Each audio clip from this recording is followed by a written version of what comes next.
Getting a Nintendo Wii was such an exciting experience. I mean, it was my first video game console, or at least the first one that I could understand. We had a PlayStation 1, but that thing had buttons, and my character didn't seem to do anything no matter how hard I threw the controller. But with the Wii, I didn't need fine motor skills. I was rewarded for putting those around me in danger. And if you get a Wii, you've got to have the classics. I'm talking about games like Wii Sports, Super Mario Galaxy, New Super Mario Bros. Wii, Super Smash Bros. Brawl, and Mario Kart Wii. You might not have had all of these games, but you've probably played them all. It seems like anytime you'd visit a friend's house, they'd have at least 3 of these. To me, the Wii symbolized pure fun. No matter how gimmicky it was, no matter how shallow most of its games were, no matter how stupid it made you look, you were having fun. And the game that I feel showcased that the best was Mario Kart Wii, my first Mario Kart game and one of my first video games. I'm saying all of this to let you know, there will be no intrinsic factors that push me to support or defend this game. That would be a biased opinion, and only stupid humans with souls have those. So I'm gonna detach myself from my biases and my soul in an attempt to give a fair judgment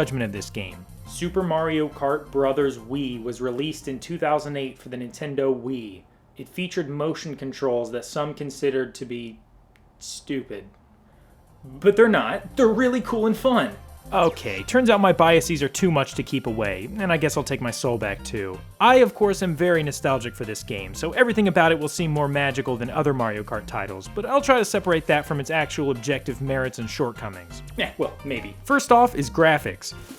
This game gets a lot of flack for looking like Mario Kart Wii, which I'm pretty sure is a felony. I think it looks fine, but maybe that's the nostalgia talking. Like, why is Donkey Kong so shiny? That's insane. I mean, it's not that bad, but like, they did that on purpose. This game is trying to simultaneously achieve a cartoony art style while having semi-realistic lighting, which just makes everything look kinda cheap and plasticky. There are some really beautiful moments, but that's because of how great some of the tracks look. They would probably look better if the game looked a little more like Double Dash. Don't get me wrong, these tracks are still awesome. I don't know that the track selection is anything special in regards to the other Mario Kart games, but it's definitely not disappointing. It's not all about the visuals though. I would be seriously upset if Mario Kart sounded like this.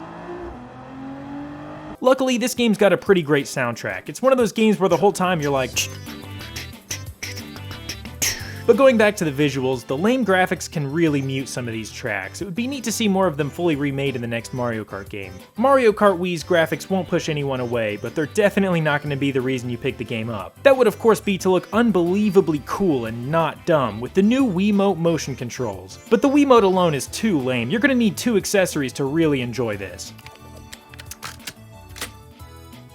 Just don't let the glasses fall off, those are completely necessary. As a kid, this was like virtual reality. Every time I played Mario Kart, I felt like I was at an arcade or something. And I still sort of feel that way about the motion controls. They make the game feel more special and exciting. And frustrating. Like, dude, stop wheeling. I did the thing, just put the front tire down. They can be a little janky, but they are surprisingly responsive. I almost exclusively play with motion controls, and I actually rarely run into problems with them. And it's not like motion controls are required or anything, so I only really see them as a positive addition to the game. You know, I'm kinda running out of stuff to talk about. I guess I could talk about the game. You've pretty much got your basic game modes: Grand Prix, Time Trials, Versus, and Battle. I don't really have much to say about the battle modes. They can be lots of fun with a group of friends, but come on, even if your friends did exist, they probably wouldn't want to play Mario Kart Wii Balloon Battle, would they? The primary mode is Grand Prix, where you pick a group of 4 courses to race through in which you get points based on your performance. And at the end, whoever won the most wins. A good way to practice those tracks is Time Trials. This lets you race against a ghost of your previous best time, or one of Nintendo's ghosts. And if you just wanted to play 4 tracks in your own order, you can play Versus mode. That way you can pick N64 Mario Raceway 4 times in a row, because the other tracks are too hard. Oh, and how could I forget? You can play online races! Well, not since 2014 when the servers shut down. But you know what? This game made some pretty big changes to the Mario Kart franchise. One thing that it introduced was tricking, which is where you shake the remote, or if you're a loser, push a button after going off a ramp to get a speed boost. This adds a fun layer to the racing. It makes you wonder why there were even ramps in the previous titles. And on top of being the first Mario Kart game to have 12 players per race instead of 8, it also introduced bikes, in case you thought karts had too many wheels. Bikes can be tougher to use, since their turning and drifting radius is a bit tighter, especially bikes with inside drift. Inside drift is where the bike slams into the wall when you drift, so you've got to wait till the last second to initiate it. This sounds like a bad thing, but if you can get used to just how sharp it is, it's actually really good and quite fun to use. Plus, you can do a wheelie on bikes, which makes you go faster, but if another driver bumps into you, you lose some speed. Bikes can only charge up 1 mini-turbo, instead of 2 like karts can, but the wheeling alone makes bikes pretty overpowered. Nonetheless, Their addition gives you more room to experiment and learn new racing styles. And you know what? There's a decent variety of vehicles to choose from. There are a total of 36 vehicles, split evenly between carts and bikes, which are then divided into small, medium, and large weight classes. These each have different stats, so you can choose a kart that best fits your playstyle without having to experiment with a million combinations. I personally like the curated kart system more than the custom kart system. It's like when you go to a sandwich place and they ask what kind of bread you want. Like, I didn't even know there were different types, I just want a sandwich. Some of these karts aren't given to you right away, however. They're unlockable. Actually, half of them are, and about half of the characters are unlockable too, and these are not always easy to unlock. Let's see how you unlock, I don't know, Diddy Kong. Play 450 races. Would you be upset if I told you he's the easiest character to unlock? Well, actually, you could just win the 50cc Lightning Cup. That works too. Why 450 races? And why 50cc? What if I just want to play 150cc? You've got to unlock the cups separately in the slower brackets, so now I have to go play who has the most patience and gasoline. I hate 50cc. It takes like an hour, and you still won't win because everybody's going to conspire against you at the very end anyways. These characters just seem way too demanding. It's like half the requirements are borderline impossible, and the other ones just don't sound fun. What about this guy? How do you get him? Can either become the governor of Nebraska on 2 separate occasions, get resuscitated after a fatal heart attack, get a country to surrender at least 4,250 of their nuclear armaments, or place first in 50cc DK's Jungle Parkway. Nebraska's pretty cool. To unlock Me Outfit B, right? The lamest sounding thing that a human can possibly unlock. You need to play 5,100 races. Or you can win 5,000 online races or ghost races. Or you can unlock all 32 expert ghost trials. Oh, and Outfit A?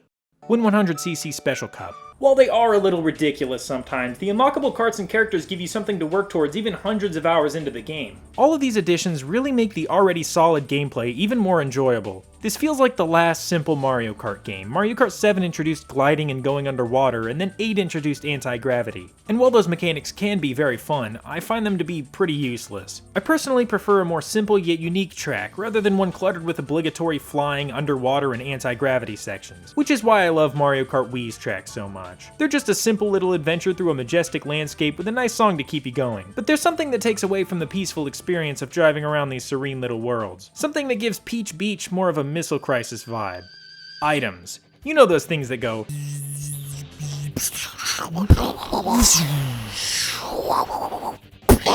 You know, when you're racing and then you're not, that's because of items. But out of all of the Mario Kart I've played, the items seem pretty tame in this game. Of course, you still get those matches that you crush the entire time until last second when everyone gangs up on you and you get 12th, but that's just Mario Kart. Something that I really like about this game is the item boxes. They take several seconds to come back and you can only hold one item at a time. I don't like how quickly they come back in Mario Kart 8. It feels like everyone's gonna get at least one item every time you pass the boxes. Mario Kart Wii added the Mega Mushroom, the Pow Block, and the Thunder Cloud. The Mega Mushroom and Pow Block are pretty typical power-ups, but the Thunder Cloud friggin' sucks. If you get the Thunder Cloud, you have to hurry up and bump into another cart to give it to them before it goes off and shrinks you. But apparently it also gives you more speed and acceleration, and also lets you drive off-road. Well, until it shrinks you, that is. It's clear though that this is mostly a bad item. The sound effect doesn't make it sound like a good thing. Alright, power up! It's neat that you've got to strategize when you want to give it to another player. Still sucks though. Overall, Mario Kart Wii feels like it has a pretty sparse item economy that forces players to focus more on their driving than which item they have, or at least be more resourceful with what they get. I'm not really in the position to say that Mario Kart Wii is the best Mario Kart game. I haven't even played like half of the games, but I can tell you that it is the best Mario Kart game for basic Mario Kart gameplay. Some might argue that DS is better, but nah, it ain't. My reason? I mean, come on, look at this thing. Mario Kart Wii seems to mark the last standard Mario Kart game, and if you ask me, the additions to the future games were unnecessary at best. Not all of them. I like the pink drift boost in Mario Kart 8, that's pretty awesome. But at the end of the day, this video isn't about comparing Mario Kart games. All that's gonna do is make people angry in the comments, which could be terrible. I mean, what would that do to my analytics? Well, it might actually boost. Dirt Course Pass looks terrible, am I right? But not that terrible. Just bad enough so that I didn't go hard enough on it, and just hard enough to have gone too far. Seriously though, I'm not here to debate Mario Kart politics. I'm just having fun, man. And you know what? That's what Mario Kart Wii is all about. Fun. And mostly nostalgia, but it can be fun sometimes too. This is where I make a funny callback to an earlier point in the video and the screen wipes blue with some sick retro music. Look, I'm trying not to copy Scott the Woz, but I'm still sort of figuring out my style here, so for now it's gonna seem a little... inspired. Plagiarized, that's the word, plagiarized. Anyways, I'll see you later. Thanks.